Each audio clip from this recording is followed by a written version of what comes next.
Un château avec 10 000 entrées par an, 2 campings, plusieurs sites touristiques. Boussac est à l'extrémité nord-est de la Creuse, mais pourtant, le secteur est attractif. Cette ancienne sous-préfecture est un petit miracle économique. Si le bassin d'emploi de la souterraine a beaucoup souffert récemment, celui de Boussac, lui, se maintient. On est très loin de l'image d'Épinal d'une Creuse qui se meurt. La Creuse a une pléthore de petites entreprises, assez disséminées sur le territoire. Ça reste assez atypique. Boussac oui, effectivement, est aujourd'hui le premier bassin industriel. Et c'est en quelque sorte, j'aime pas le terme anomalie, mais c'est un petit peu à part en Creuse, ce côté industriel. À part aussi car Boussac, c'est l'histoire de 2 familles industrielles, les Gibard et les Dagard. Au fil des décennies, leurs usines sont devenues des poids lourds, drainant un très grand secteur rural autour de la ville. Montluçon à 35 km, l'Indre avec la Châtre à 40 km, et puis également le Cher avec Saint-Amand qui n'est pas très loin. Donc ce qui fait que géographiquement on est très bien placé aux confins de 3 régions. Dans cette zone industrielle qui concentre une partie des emplois de Boussac, le maire est fier de nous égrener quelques chiffres.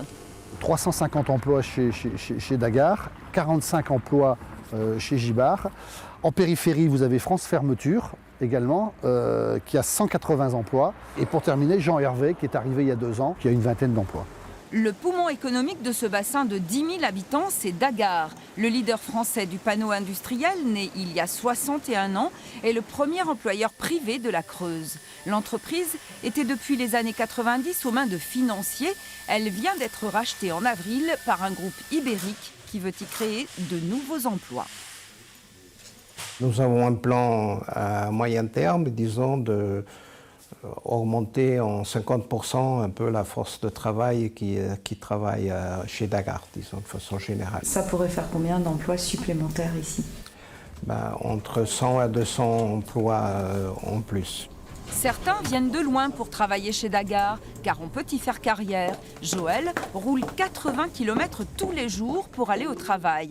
Elle avait quitté l'entreprise, elle a choisi d'y revenir.